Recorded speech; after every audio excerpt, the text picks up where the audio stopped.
Sebelumnya, Assalamualaikum warahmatullahi wabarakatuh. Di sini saya Laude Salam dengan RFP 50262 triple 178 akan mempresentasikan hasil TA yang sudah saya rancang pada semester 8 kali ini. Judul TA saya adalah pengembangan aplikasi healthcare intelligence system untuk pasien dan caregiver Alzheimer, khususnya studi kasus perancangan aplikasi front end. Sebelumnya di sini saya membangun TA ini berkelompok dengan terdiri dari 3 orang, yaitu teman saya Mirza dan juga AJ. Nah, untuk saya sendiri di sini saya fokus ke bagian perancangan aplikasi front end-nya.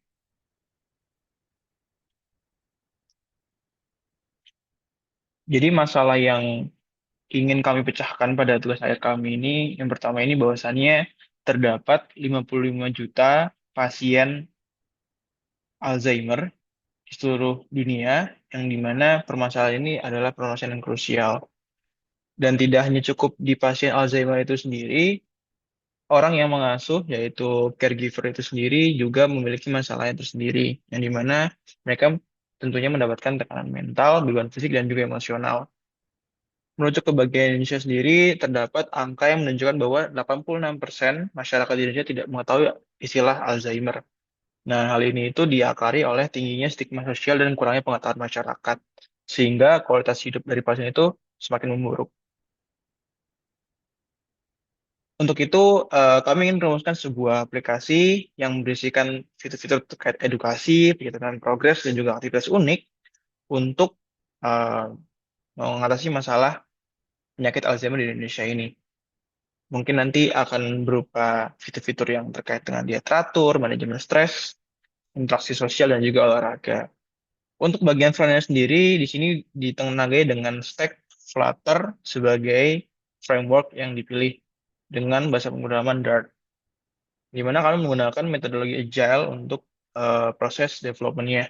Yang nantinya output-nya akan berupa sebuah aplikasi yang dapat berjalan di 2 platform berbeda, yaitu Android dan juga iOS, yang nantinya akan diujikan case study oleh tenaga profesional dan juga caregiver-nya itu langsung. Lalu rumusan masalahnya terdapat 3. Yang pertama adalah kami ingin mengetahui apa kebutuhan pasien caregiver Alzheimer di Indonesia, bagaimana rancangan aplikasi front end yang sesuai kepada pasien caregiver Alzheimer di Indonesia, dan yang terakhir adalah bagaimana mengimplementasikan teknologi tersebut ke dalam aplikasi yang ingin kita buat. Untuk batasan masalahnya terdapat 4. Yang pertama, penggunanya ini hanya berupa warga Indonesia saja.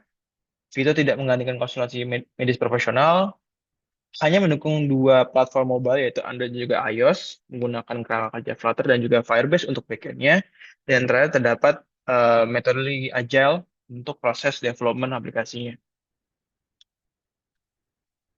Tujuan dari TA ini yang pertama adalah membantu screening awal, kemudian membantu pengasuh mengelola perawatan harian pasien, dan yang terakhir adalah mengembangkan aplikasinya untuk menjadi sistem pelaporan pencatatan hasil layanan kesehatan pasien.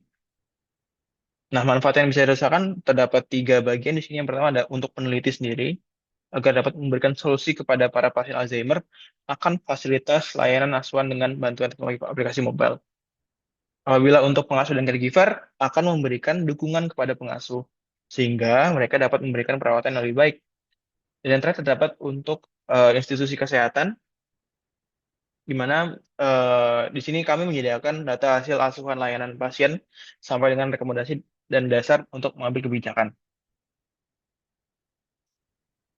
Relevansi yang kami bawa di sini adalah salah satu topik penelitian Lab RDIB, yaitu Mobile Intelligent Healthcare System, dengan 2 mata kuliah SI. Yang pertama ada RBPL dan juga Tekber.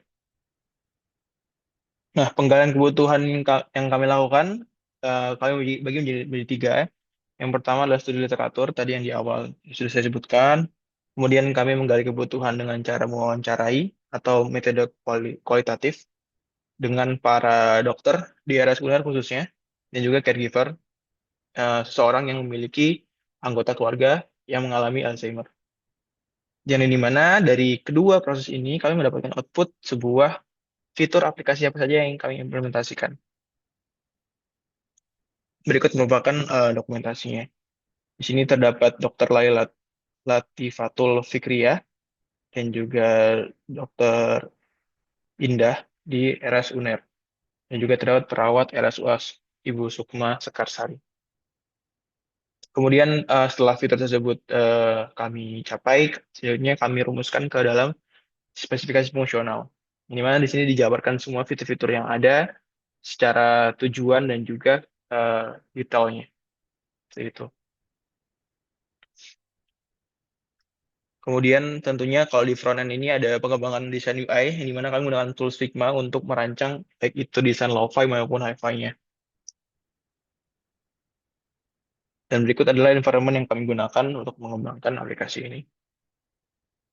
Berikut sedikit contoh kode yang digunakan dalam pengembangan front end, yaitu adalah implementasi sebuah reusable code, yang dimana reusable code ini berguna untuk menggunakan kode yang sama untuk fitur yang berbeda dengan tujuan agar aplikasi lebih enteng.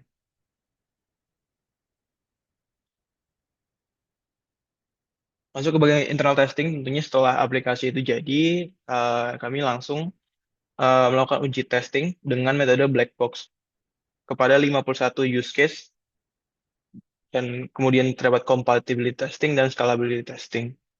Yang dimana hasilnya di sini untuk 51 use case ini hasilnya adalah pass. Mungkin ini contohnya ada hanya 4 use case. Nanti kalau di buku TS saya itu ada keseluruhannya seperti itu. Dan untuk compatibility testing hasilnya bahwasanya aplikasi kami itu belum bisa berjalan secara keseluruhan di environment offline. Sehingga mungkin itu juga akan jadi saran ke depannya dalam pengembangan aplikasinya apabila dilanjutkan. Dan juga ada scalability testing yang nanti akan dibahas oleh bagian backend teman saya. Nah, setelah internal testing, tentunya kami perlu mengujikan aplikasi ini ke tenaga profesional, yaitu dokter dan juga caregiver atau calon pengguna dari aplikasi ini. Yang dimana kami menggunakan matriks teknologi acceptance model dengan 4 matriks submatrix, yaitu adalah perceived usefulness, perceived ease of use, attitude toward using, dan juga behavioral intention. Dan berikut adalah hasilnya. Yang dimana kalau PU kami mendapatkan rata-rata skor 3,92, perceived of ease of use 3,96, behavior intention 3,98, dan juga attitude toward using 4,12 yang paling tinggi. Nah, berikut merupakan dokumentasi yang kami kumpulkan di saat melakukan pilot study.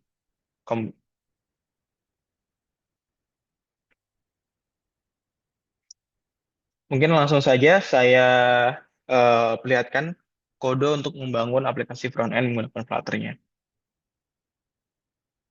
Nah, di sini kami menerapkan sebuah arsitektur clean code yang dimana kami membagi kode data, presentation layer, dan juga logic business layer menjadi ke dalam folder yang berbeda sehingga mudah di-maintain ke depannya.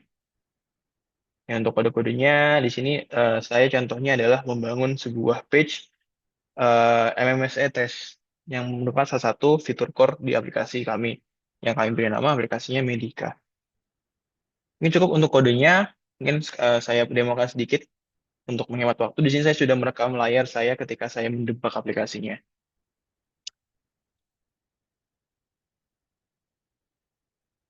Jadi ini ketika user mengisikan form MMSE test seperti itu. Lalu ini untuk overview keseluruhan fiturnya, mulai dari dashboard kesehatan, game, klasifikasi citra MRI, dan juga informasi kesehatan dan lain-lain. Tampilannya seperti ini.